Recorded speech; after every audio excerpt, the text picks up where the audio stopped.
समय का बल और विधि का विधान अनंत और अपरिवर्तनीय है। जीवन के हर मोड़ पर हमें ये समझना चाहिए, हमारी इच्छाएं और हमारा प्रयास एक समय के धागे में बंधे हुए होते हैं। जब समय और विधि का खेल चलता है, हम महज एक साक्षी बनकर रह जाते हैं। ये कहावत हमें याद दिलाती है कि जीवन में स्थायी परिवर्तन संभव नहीं है। जो कुछ भी होना है वह विधि के अनुसार ही होगा। इसलिए अपने कर्मों पर ध्यान केंद्रित करें और समय का बिल्कुल सही उपयोग करें, क्योंकि विधि का विधान तो सब पर ही भारी पड़ेगा। नमस्कार दोस्तों, बौद्ध मोटिवेशन यूट्यूब चैनल में आपका दिल से स्वागत है। बहुत समय पहले की बात है, एक प्राचीन राज्य था जिसका नाम सुख नगरी था। इस राज्य का राजा विक्रम था, जो बहुत ही पराक्रमी, बुद्धिमान और बहुत ही न्यायप्रिय था। उसकी प्रजा उसे देवता की तरह पूजती थी, क्योंकि वह हर किसी के लिए मदद के लिए तैयार रहता था। राजा विक्रम के राज्य में कभी कोई भूखा नहीं सोता था, कोई किसी से अन्याय नहीं करता था और राज्य में संपन्नता का वातावरण था। लेकिन इसके बावजूद भी राजा के मन में हमेशा एक सवाल खटकता रहता था, क्या सब कुछ पहले से ही तय है? क्या कुछ भी ऐसा नहीं है जिसे हम अपनी इच्छा या कर्मों से बदल सकते हैं? विक्रम हमेशा यही सोचता रहता था, क्या उसकी सारी ताकत, बुद्धिमानी और उसके कर्मों का कोई महत्व है? अगर उसकी किस्मत पहले से ही लिखी जा चुकी है तो फिर अच्छे बुरे कर्म करने का क्या फायदा? ऐसे विचार उसके मन में बार बार आ रहे थे और वह दिन रात इस बात का उत्तर खोजने के लिए बहुत ही बेचैन रहता था। एक दिन राजा विक्रम अपने महल के बगीचे में टहलते हुए अपने प्रधानमंत्री चंद्रसेन से कहने लगा, हे चंद्रसेन, मैंने अपने जीवन में बहुत सारी कठिनाइयों का सामना किया है और मैंने हर बार अपनी सूझबूझ और अपने पराक्रम से इन कठिनाइयों को हराया है। लेकिन फिर भी मेरे मन में एक प्रश्न हमेशा ही उठता है, क्या ये सब मेरे अपने हाथ में था या ये सब विधि का विधान था?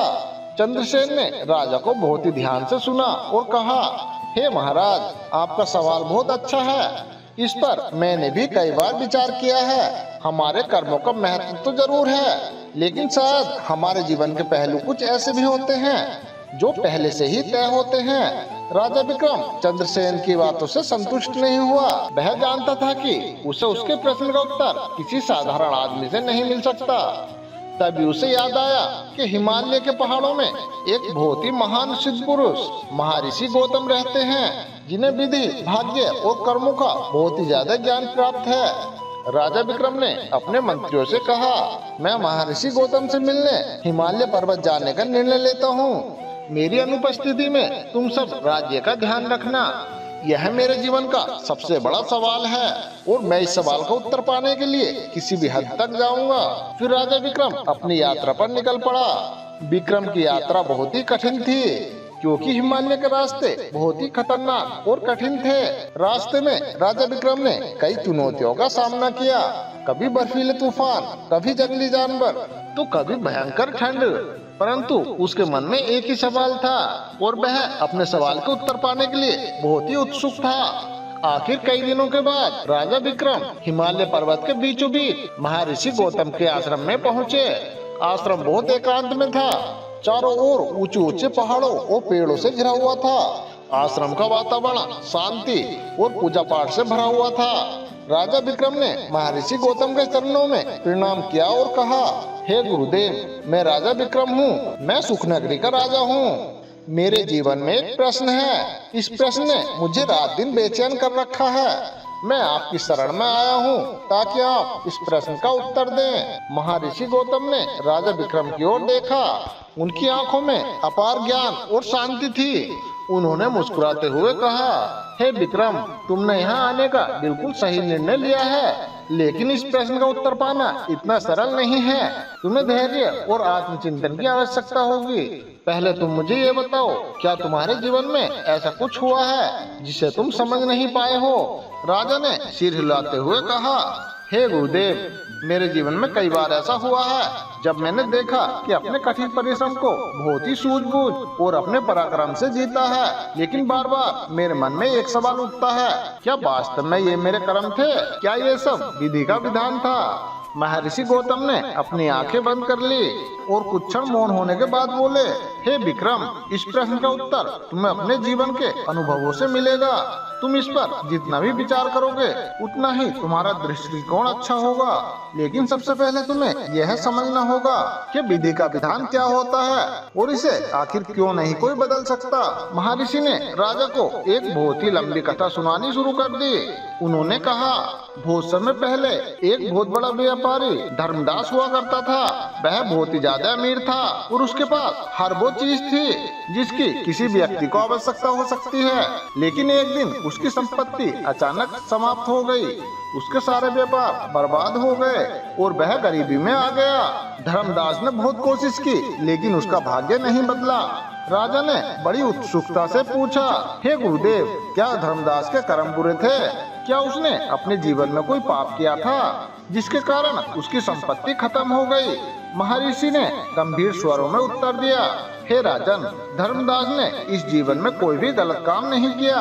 वह एक सज्जन और बहुत ही परोपकारी व्यक्ति था। लेकिन उसके पिछले जन्मों के कुछ बुरे कर्म थे जिनका फल उसे इस जीवन में भुगतना पड़ा। राजा विक्रम यह सुनकर चिंतित हो गया और बोला, तो क्या हमारे पिछले जन्मों के कर्म इस जीवन को भी प्रभावित करते हैं? चाहे हम कितनी भी कोशिश कर लें, अगर हमारे पिछले कर्म बुरे हैं तो हम उनसे बच नहीं सकते।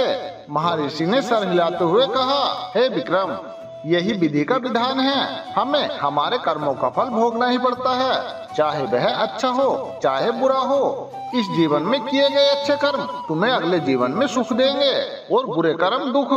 राजा विक्रम के मन में अब भी एक संदेह था। उसने कहा, हे गुरुदेव, क्या ऐसा नहीं हो सकता कि मैं अपने कर्मों से अपने भाग्य को बदल सकूं? क्या मैं अपने कर्मों से विधि के विधान को चुनौती नहीं दे सकता? महर्षि गौतम मुस्कुराए और बोले, हे राजन, तुम्हें तुम्हारे प्रश्न का उत्तर का तुम्हें खुद ही अनुभव करना होगा। मैं तुम्हें एक परीक्षा देता हूँ। तुम 3 दिन के लिए इस वन में अकेले रहोगे। इन 3 दिनों में जो कुछ भी तुम्हारे साथ होगा तुम उसे स्वीकार करना। तुम्हें उसका कोई भी विरोध नहीं करना है, केवल विधि के विधान को समझना है। राजा ने इस बात को मंजूरी दे दी और वह जंगल में चला गया। पहले दिन राजा को एक भयानक जंगली शेर का सामना करना पड़ा जो उसे मारने के लिए तैयार था। लेकिन अचानक शेर वापस चला गया बिना राजा को कोई नुकसान पहुंचाए। वह राजा आश्चर्य में पड़ गया, लेकिन फिर भी उसने इसे विधि का विधान मानकर स्वीकार किया। दूसरे दिन राजा को एक खजाने का पता चला। जैसे ही वह उस खजाने को उठाने गया, अचानक ही एक बड़ी चट्टान गिर पड़ी और उसके अंदर खजाना दब गया। राजा ने बहुत प्रयास किया लेकिन वह खजाना निकाल नहीं सका। उसने फिर से इसे विधि का विधान मानकर स्वीकार किया। तीसरे दिन राजा बहुत थका हुआ था और उसे भूख भी लग रही थी। तभी उसे एक वृद्ध साधु मिले जिन्होंने उसे भोजन और आश्रय दिया। उस राजा ने साधु का धन्यवाद किया और अपने आप को खुद महसूस किया कि ये भी विधि का विधान था। 3 दिन बाद वह विक्रम महर्षि गौतम के पास पहुँचे और उन्होंने अपनी कहानी सुनाई। महर्षि ने उसकी कहानी सुनी और कहा, हे विक्रम, अब तुम समझ गए होंगे कि जो कुछ भी होता है वह हमारे बस में नहीं होता। शेर से बचना, खजाना न मिलना, साधु से सहायता मिलना, ये सब तुम्हारे ही भाग्य का हिस्सा था। तुमने कोशिश की लेकिन विधि का विधान अटल रहा। फिर राजा ने सर झुकाकर कहा, हे गुरुदेव, अब मैं समझ गया हूँ कि विधि के विधान को कोई नहीं बदल सकता। हमें अपने कर्म करने चाहिए, लेकिन जो भी होना है वह तो होकर ही रहेगा। राजा विक्रम अपने राज्य वापस लौट आया और उसने जीवन की इस गहरी सच्चाई को समझा। उसने अपनी प्रजा को भी यही सिखाया। राजा विक्रम ने अपनी प्रजा से जो ज्ञान महर्षि गौतम से लिया था वो ज्ञान सभी को दिया। राजा विक्रम अपने दरबार में एक विशेष सभा बुलाता है और अपने मंत्रीगण, सेवकों और सभी प्रजागणों को संबोधित करते हुए कहता है, हे मित्रों, मैं ये समझ चुका हूँ कि जो कुछ हमारे जीवन में घटित होता है वह विधि का विधान है। हम अपने कर्मों से अपने रास्ते बना सकते हैं, परंतु उन रास्तों पर कौन से मोड़ आएंगे यह विधि के हाथों में होता है। सभा में एक सन्नाटा सा छा गया। राजा की बातें सुनकर सभी गहराई से सोचने लगे। तभी राजा का सबसे प्रिय मित्र सभा से उठकर बोला, हे महाराज, आपकी बातें हमारे जीवन की सबसे बड़ी सच्चाई को उजागर करती हैं। क्या हम अपने कर्मों के माध्यम से विधि के विधान को पूरी तरह से स्वीकार कर सकते हैं? क्या मनुष्य केवल भाग्य के भरोसे ही बैठ जाए, ये सोच करके कुछ भी बदल नहीं सकता? राजा विक्रम ने गहरी सांस ली और कहा, हे धीरसेन, ये तुम्हारा सबसे महत्वपूर्ण प्रश्न है। हमें अपने जीवन में प्रयत्न और कर्म करने से कभी पीछे नहीं हटना चाहिए। अगर हम अच्छे कर्म करते हैं तो वे हमारे भविष्य को अवश्य ही आकार देंगे, परंतु ये मत भूलो कि कर्म और भाग्य के बीच एक गहरा संबंध है। हम जो आज करते हैं उसका प्रभाव आने वाले समय में अवश्य ही दिखाई देगा, लेकिन उस समय तक हमें ये नहीं पता होता कि किस मोड़ पर भाग्य अपना असर दिखाएगा। धीरसेन ने एक और सवाल पूछा, हे महाराज, यदि कोई व्यक्ति अपने जीवन में बार बार असफल होता है, चाहे वह कितनी भी मेहनत क्यों न करे, तो क्या उसे ये मान लेना चाहिए कि उसकी किस्मत पहले से ही तय है और उसे अपने प्रयासों को रोक देना चाहिए? राजा विक्रम ने मुस्कुराते हुए उत्तर दिया, अरे नहीं नहीं धीरसेन, असफलता का मतलब ये नहीं है कि हमारा भाग्य खराब है, बल्कि असफलता तो हमें ये बात सिखाती है कि अभी हमें और मेहनत करनी है। कर्म और भाग्य के बीच हमेशा संघर्ष चलता रहता है। यह लड़ाई तब तक चलती है जब तक हम अपने जीवन के सबसे महत्वपूर्ण लक्ष्यों को प्राप्त नहीं कर लेते। हमें हमेशा ही प्रयास करना चाहिए, क्योंकि कर्म के बिना भाग्य भी हमारा साथ नहीं देता। इसी बीच दरबार के एक सदस्य ने अपनी बात रखी। वह गहरे विचार और दार्शनिक स्वभाव का व्यक्ति था।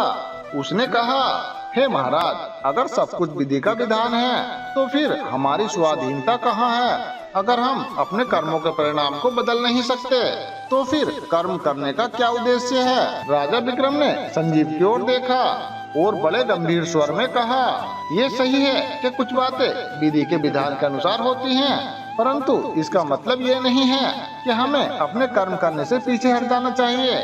हमारे कर्म ही वह आधार है जिससे हम अपने जीवन को दिशा देते हैं। विधि का विधान अटल हो सकता है, लेकिन हमारे कर्म हमें आगे बढ़ने की प्रेरणा देते हैं। यही हमारे जीवन का सार है।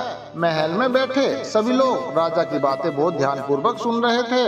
राजा विक्रम ने अपनी बात को जारी रखते हुए कहा, कर्म हमें सिखाता है कि हमें निरंतर प्रयास करना है, चाहे परिणाम हमारे अनुकूल हो या नहीं। हम ये नहीं कह सकते कि केवल विधि का विधान ही हमारे जीवन को संचालित करता है। हाँ, ये बात सच है कि कुछ घटनाएं निश्चित होती हैं, लेकिन इसका अर्थ ये नहीं है कि हम अपने प्रयासों को छोड़ दें। उसी समय राजा ने सभा में बैठे हुए एक बूढ़े किसान रामू की तरफ इशारा करते हुए कहा, जो वर्षों से राज्य का सबसे गरीब किसान था। राजा ने उसे बुलाया और उससे पूछा, हे रामू, तुमने कई सालों तक खेती की, लेकिन तुम्हारे खेत से बहुत ही कम उपज हुई। क्या तुम ये मानते हो कि ये तुम्हारी किस्मत का दोष था? रामू ने सर झुकाकर कहा, हे महाराज, मैं हमेशा यही सोचता था कि मेरी किस्मत खराब है, क्योंकि मैंने जितनी भी मेहनत की मेरे खेत में कभी भी फसल अच्छी नहीं हुई। लेकिन फिर मुझे समझ में आया कि मुझे केवल भाग्य के भरोसे नहीं बैठना चाहिए। मैंने अपनी जमीन को और बेहतर करने की कोशिश की, नई तकनीकों का उपयोग किया और धीरे धीरे मेरी फसल बेहतर होती चली गई। ये सब मेरे प्रयासों का परिणाम था, भले ही किस्मत ने मुझे पहले निराश किया हो। राजा विक्रम ने रामू की बात सुनकर कहा, अरे यही तो विधि का विधान है रामू। तुमने अपने कर्मों से अपना भाग्य बदला। अगर तुमने हार मान ली होती तो शायद तुम्हें यह सफलता कभी नहीं मिलती। यही कारण है कि हमें अपने कर्म करने से पीछे नहीं हटना चाहिए। राजा विक्रम एक बार फिर महर्षि गौतम से मिलने गया। इस बार वह पहले से गहरे और शांत विचारों में डूबा हुआ था। उसने महर्षि के चरणों में बैठकर कहा, हे गुरुदेव, मैंने अपने जीवन में बहुत कुछ सीखा है। अब मैं ये बात समझ गया हूँ कि हमारे जीवन में अब जो कुछ भी होता है वह केवल विधि का विधान नहीं होता, उसमें हमारे कर्म भी महत्वपूर्ण होते हैं। लेकिन क्या यह संभव है कि क्या हम अपने कर्मों से अपनी पूरी किस्मत बदल सकते हैं? महर्षि गौतम ने मुस्कुराते हुए कहा, अरे विक्रम, तुमने एक महत्वपूर्ण सत्य को समझा है। विधि का विधान कोई बदल नहीं सकता, लेकिन ये बात भी सच है कि हमारे कर्म हमें आगे बढ़ने की शक्ति देते हैं। कर्म और भाग्य का गहरा संबंध है। जो लोग अपने जीवन में निरंतर कर्म करते रहते हैं वे धीरे धीरे अपने कर्म को बेहतर बना सकते हैं। भाग्य केवल एक मार्गदर्शक होता है, लेकिन तुम्हारे प्रयास तुम्हें उस मार्ग पर चलने का साहस देते हैं। राजा विक्रम ने अपने जीवन की सबसे महत्वपूर्ण शिक्षा पाई कि विधि का विधान अटल है, लेकिन हमारे कर्म हमें उसे समझने और उस रास्ते पर चलने का मार्ग दिखाते हैं।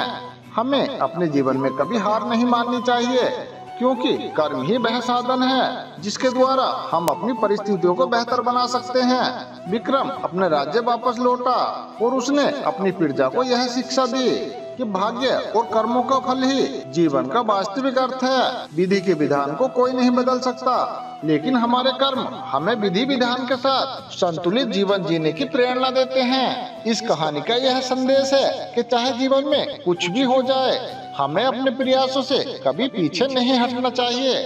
विधि का विधान भले ही अटल हो, लेकिन हमारे कर्म हमारे जीवन के पथ को प्रकाशित करते हैं। तो दोस्तों, हमारी ये कहानी आपको कैसी लगी कमेंट में लिखकर जरूर बताएं और हमारे चैनल को सब्सक्राइब भी कर लें। तो मिलते हैं दोस्तों इसी तरह की एक और नई वीडियो के साथ। तब तक आप अपना ध्यान रखिए और हमेशा खुश रहिए।